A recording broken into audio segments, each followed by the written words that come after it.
I'd seen They've never seen it. They should spend one That's what I got out attitude, of it. and they're not gonna get it.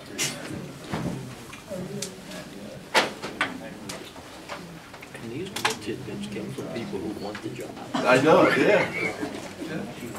Yeah, they should be proud of the fact that this is really a Piece good of cake. idea, yeah.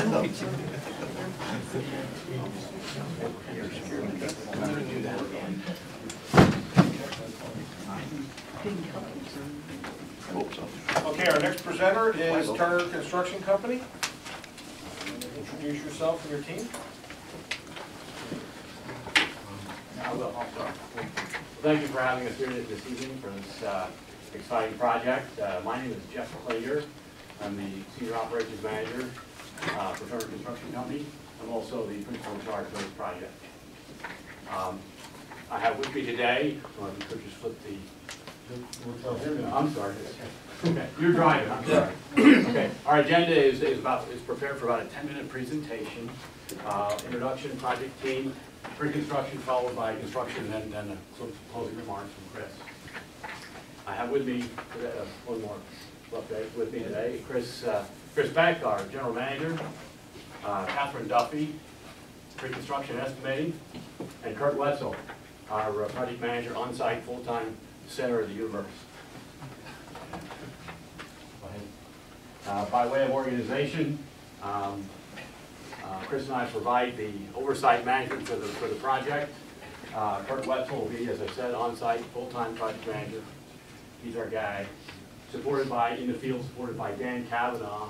He's the assistant project manager. He'll be there to help Kurt during times of meetings, minutes, inspections, those types of things.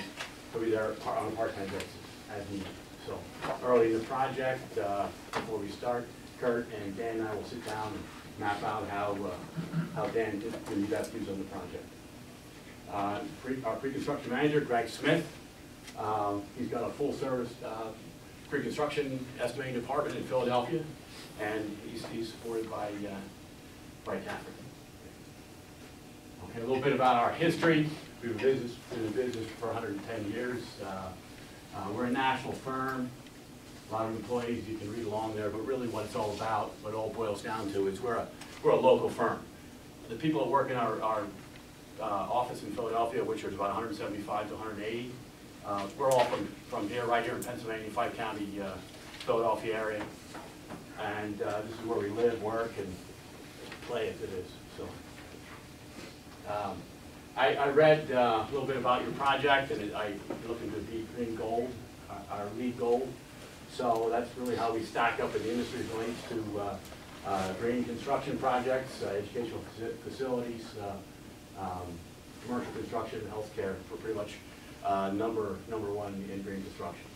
That's how we stack up. Okay, if you could flip again. In this region, these are the projects we worked on. Again, that stuff is in the Leave Behind book that we provided for you as different districts we worked for all in the last 7 to 10 years, and the various architects who do K-12 type design that we work with. Okay, some relevant experience. Project close by, or our district close by, Ellen J. Roberts. We spent, I guess, about 4 years doing that program. Finished up about 3 years ago. So a project there, the high school project there, is very similar to what you're doing here in our estimation. Okay, Governor Mifflin out in Shillington. Same way, that was a fairly extensive program that we did there. There's a high school renovation, extensive renovation, addition work going on there as well. Cheltenham School District, that's a project we're just starting now. Catherine is in the throes of doing the estimating for that and updating her database, so there'll be some good fresh information to apply here to this project. And last but not least is Southern Lehigh. That's the most recent project that Kurt was associated with, and I'm going to not say too much because he's got a couple comments he'd like to make when he comes up. So, do it. Really, the way we look at projects like this is our approach is collaborative. We work closely with you folks, obviously. We're an extension of your operation. We work closely with the design firm, and we basically run the project for you, run the drawings. So with that, we'll go to pre-construction, Jen. Hi, Catherine Duffy. Tell you a little about our pre-construction estimating services that we'll provide to you. We'll receive your 60 and 90% documents. From those, we'll review them for clarity, correctness, and completeness. We will take the provided budget, put that in what we call a DCR, Budget Control Report. Have that at the top. When we're looking at the drawings, looking for the completeness, if we determine that one of the details might be showing expensive, we can look at value engineering, put that on our VCR report, and share that with the project team so we can evaluate the items and move it into one of three buckets: approved, rejected, or pending.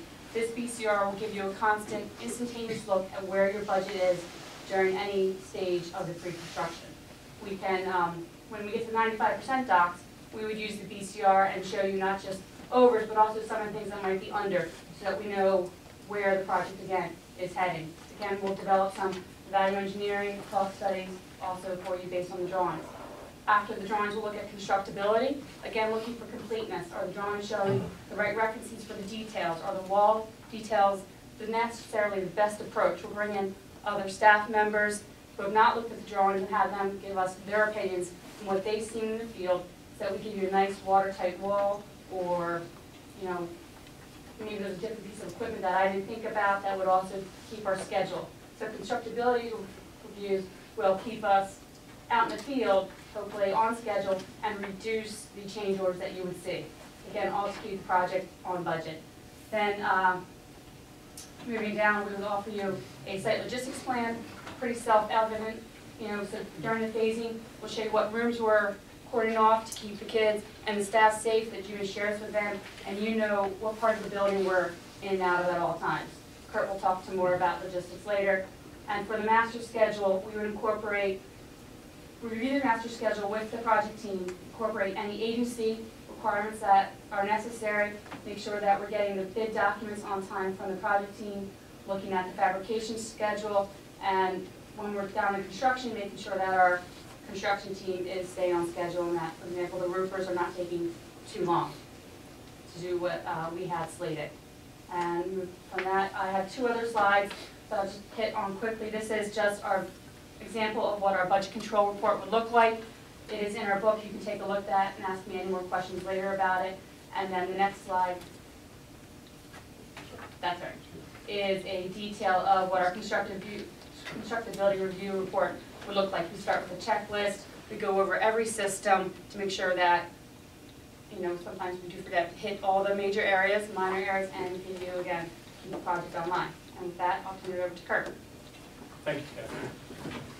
I'm going to stand in the same spot. Sorry if my back is to anyone. My name is Kurt Wetzel. I'll be the everyday full-time boots on the ground guy on site. Before I get into this slide, the first thing I want to say is my first priority, which will remain my first priority throughout the whole job, is student safety. A construction site is no place to mix with students, and we're going to keep that line clear through the use of fencing, planning ahead, chutes, temporary walls, whatever it takes. And there certainly can't be any worker-student interaction. That's something that I will hawk from day one to the end of the job. That's just one of my pet peeves. As you saw in the earlier slides, I was at the Southern Lehigh School District for 2 jobs, a repeat customer.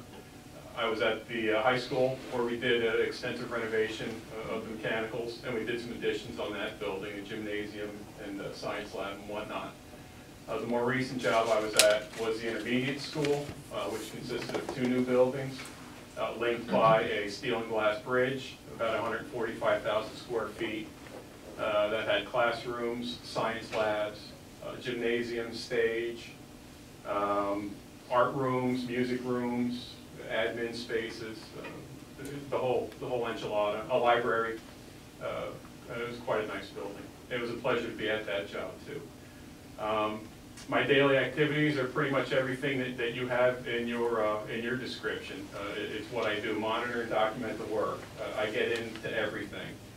I'm on site every day. I have a routine. I'll be out in the building talking to the subs, counting them up, seeing who's where, do they belong where they are, what they're working on, check that back to the schedule. Any questions that come up throughout the process, RFIs, I'll vet them with the subs, see if we can find the answers for them by looking at the construction documents, and submit them, if not.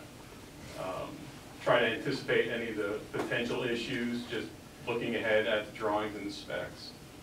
I'll issue all kinds of reports, progress reports, photographs daily, just from my day-to-day experience being out there. I'll be watching for product and installation conformance to the documents. I mean, to me, the documents, the specs and the plans are the roadmap. That's what we follow. That's what we own. That's what the subcontractors have to go along with.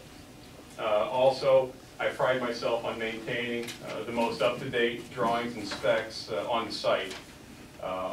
If we have addendums, RFIs, anything that changes the information in those drawings, I'm cutting with the scissors, I'm taping on, I'm marking them up with a marker.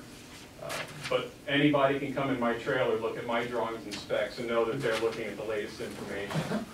You can't build it right if they're not following the latest drawings. Communication, I'll attend all the meetings. We'll have a bunch of our own meetings, weekly foreman's meetings.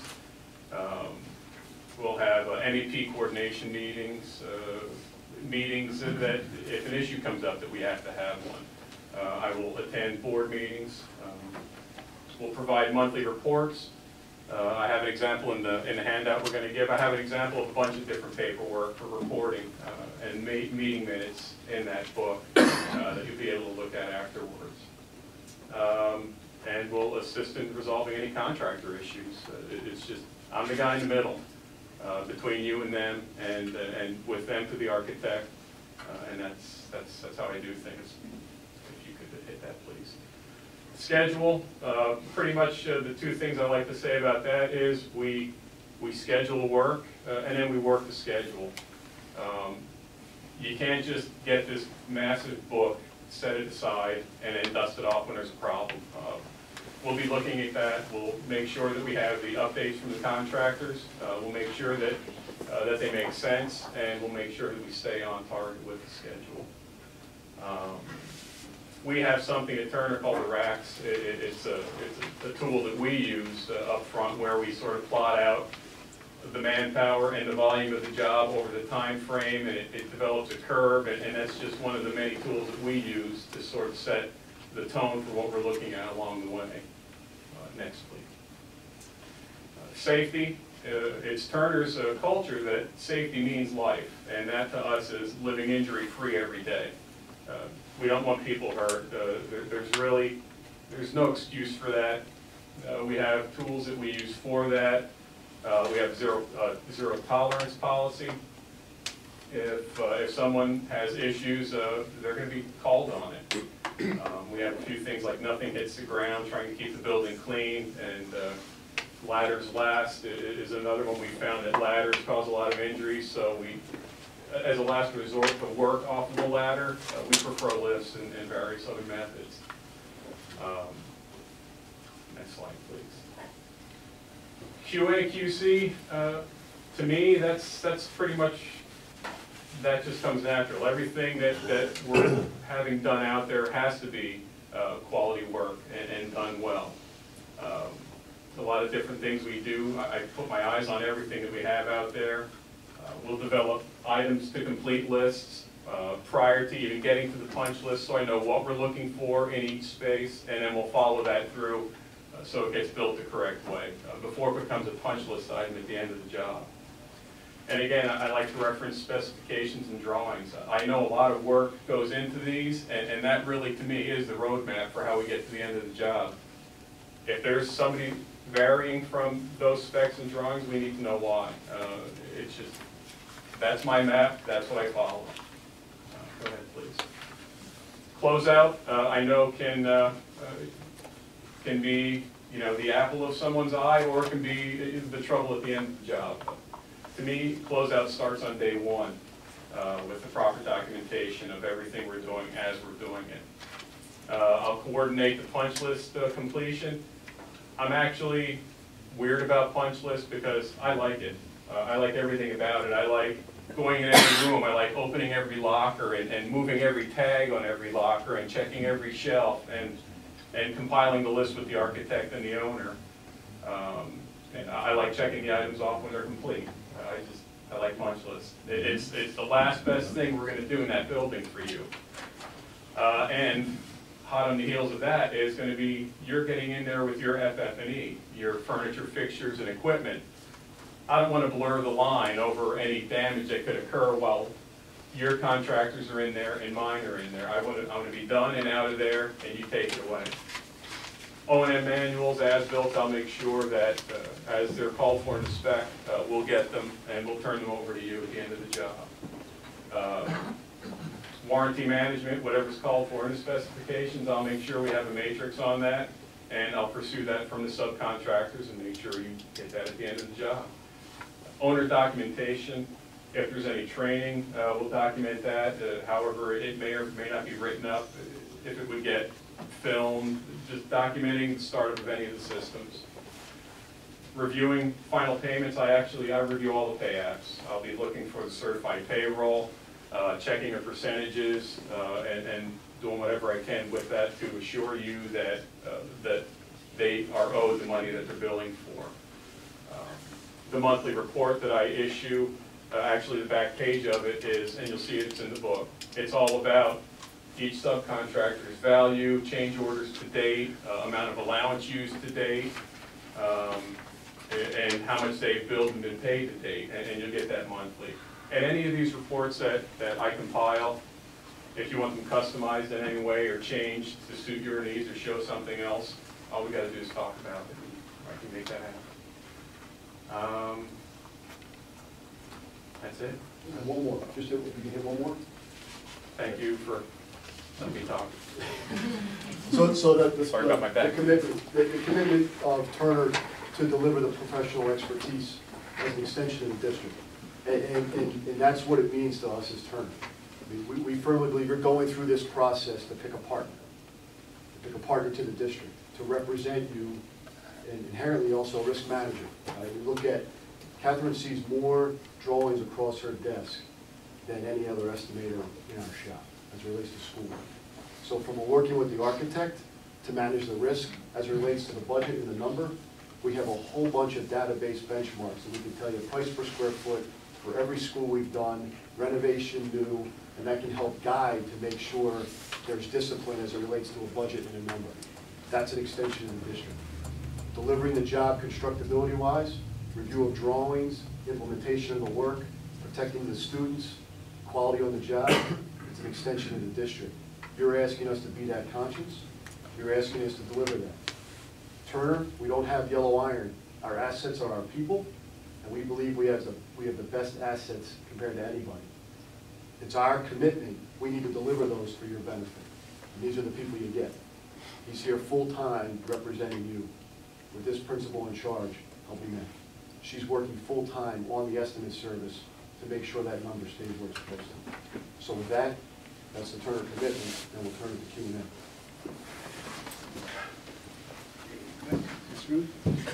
How many people will you have on the job full-time? Kurt is full-time. Dan Cavanaugh is full-time doing a stint within the project of the heavy construction guy. So basically one. One and a half. And do you know approximately what your percentage of change orders normally run? I know each job's different, but you must have some kind of average. 5 to 10%. And does a project usually come in well within the bid price? There's two questions there inherently. Bid price would be the subcontractor open market bid. Keeping the project within budget is making sure that the bid number is an accurate reflection of the original benchmark estimate number. What I mean by that is, we will not trust a bid number unless we know it's against our estimate that we've comped. So with that, every bid should come in within the line of the budget. But if somebody bids different than what, is that what you're saying, than what you think it should be? Did I understand that right? Correct. We have detailed scope review with the subcontractor marketplace to ensure what they're bidding is the drawings and how they are detailed and what has to be built. Where you have a discrepancy typically is something is not clear and an open bid occurs before it should. It's our job and our diligence that we need to ensure the drawings before they go to the public open bid marketplace are detailed between the construction manager and the architect to ensure the scope is clear. That, entered with an accurate budget, the bid should be within 5% of every budget number that's posted. Would that be your pre-construction cost? That's in the pre-construction period, yes. It's not cost though. What's included in your pre-construction costs? All of those services. Estimating, budget. We're not the ones that are doing the bricks and mortar per se. We're not the ones that are doing the site work. The site work bid. Our bid to you, our bid is the bid. That's the number. It will not be over that number. Right, but I was just trying to find out, there's a pre-construction cost that you did, and then a construction cost, Correct. and a post-construction cost. That's the allocation of the staff time within those respective times during the job. The pre-construction is when the drawings are being developed. The construction phase is when Kurt's on the project implementing the job. The closeout is the post-construction. The bid forms had asked, I believe, to break it down, our staff time as it relates to each one of those parts. So then the bid would be in the beginning okay, because you had already checked that out. That would all Correct. be, The bid, the subcontractors, all their bids to us Right. occur after the pre-construction effort has occurred. so that way you get to see everything or decide how it should be before the bid process starts. That's correct. Okay, thank you. Sorry. No, my apologies for not being able to articulate that clear. What percentage of your jobs have finished on time? Yeah, I would say 95. Per the original plan, basically. when Yeah, we started. Yeah, about 95. And what percentage were at or under, we'll say, at or below budget? At bid time, based on our estimating, they were all basically within our budgets, probably 100%. 100%? Yeah. Now, fundamentally though, changes happen across, during the process of construction, and that's the spending of a set-aside contingency or whatever reason the districts wanted to do that. But basically, changes were made at the direction of the district, and that drove it over budget to do it. So, but the initial bid, we tracked that really closely, and we're usually within 2 to 5% at bid time, and 100% of them come in within budget. And that's pretty much a record the last 10 years since I've been doing this work. And you say within 2 to 5%? 2 to 5%. Thank We you. usually carry a 3% construction contingency, so that's why that's there. It's kind of a buffer in between the 3 to 5. Any more questions? Is anybody gonna ask them what they think about project? Yeah. Good answer. That's a good one. It's closer to home than where I'm currently driving, so I like it. And then as far as its complexity or in that nature? It's a great job. And then if you look at economics too. You take the 45 million and you take it against the square footages you have. A new out of the ground high school is about $200 a foot. That $200 a foot gets you 27 million on the square footage. You got 18 million left for the renovation. The renovation, that gets you $60 a square foot, and you're conveying it as a cosmetic renovation. It makes sense. That's where we go immediately. It is a job set up for success as it relates to expectation regarding the scope and a number. That's what and we're already looking at that. From that perspective, we think the job is fantastic because there's already been, obviously, significant due diligence on the development of a concept and documents and a budget that was occurring. That means there's already a partnership occurring with the teamwork, which is good. Any other questions? I have. John? That's all right, let me go. Go ahead. I just wondered, did you feel this project is very complex, or is it just a simple everyday project? I wouldn't say it's simple. I mean, it's renovation work. You're always up for not knowing what you're going to find. Right, but I mean, the way we're doing it, all all around the perimeter of the building, sort of? Yeah. Is that, well, whatever suits your needs, I mean. No, that wasn't my Yeah, question. no, it's not. You're gonna tell me anything I wanna hear. Our book of business right now, we complete about $400 million worth of work a year. Over 60% of that is phased renovation, complex work. So the staff that we have is disciplined in understanding that. So for we see this is not complex. This is not a complex job as it relates to,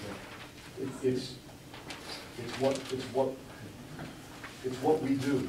It's what we get excited about, figuring it out, laying it out logistically, phasing it, understanding it.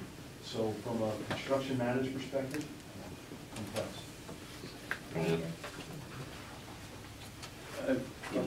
Couple questions. First of all, Turner, was that originally out of North Carolina? No. I remember Turner Construction that was building roads. And I see I'm 111 years old, and I just wondered how that fits in. Because the next thing following up on that is when I talked about schools here, you mentioned 3 schools with, and 2 new words to mention, line. What are we talking about here? Is that 3, 4, 5 more? Well, I'll answer your first question. So that Turner out of Carolina is a different Turner name per se. We were in 1902. Our founding father went to Swarthmore College, started in Philadelphia and in New York, was one of the pioneers of reinforced concrete. We are not heavy highway, civil, or transportation. We've been a GC building. I just remember that Turner name several years ago. But the other thing about schools, too numerous to mention. Do you do many? We do, well, the follow-up book we have for you has all the list of, we have K through 12 work. We are one of the top builders within that in the CME. So from a Philadelphia standpoint, Jeff went through 5 or 6 schools. We have a slide in here that gives you 30, 40 school projects we've done over the past few years. I have 2 more questions. In your presentation, you said that we were planning for a 60 and 95% review of the drawings. Didn't our RFP ask for a 90%? 60 of the. Yeah. Okay, why'd you go 95? She slipped the card. What? 90. I wrote 16. No, you said, I said 95. Yeah, but does that affect the? No, what? 90% complete is perfectly appropriate time to give us the drawings to do a constructability review. Will it affect the bid? No, No. not at all. Okay, and Kurt, how long have you been with Turner? I've been with Turner 13 years. I've been in the building business since I was 16, so that's 34 years. Okay, thank you. Well, my question is done. Have you worked with Eon before? Yes. We have documents in the leave behind that answer both questions of all the list of the schools and some work with EI as well. Okay. So we have working experience with them as well. Any other questions? Thank you for your time. Thank you for your. Where would you like us to leave all of the? I'll hand it on there. Okay.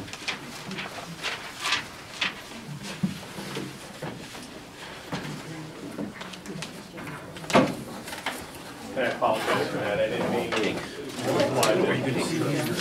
Sorry about that. That's okay, everybody else said it was very difficult, that's why I asked. It's very complex. And I want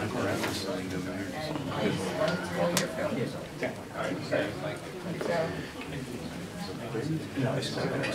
Hey, no, Todd.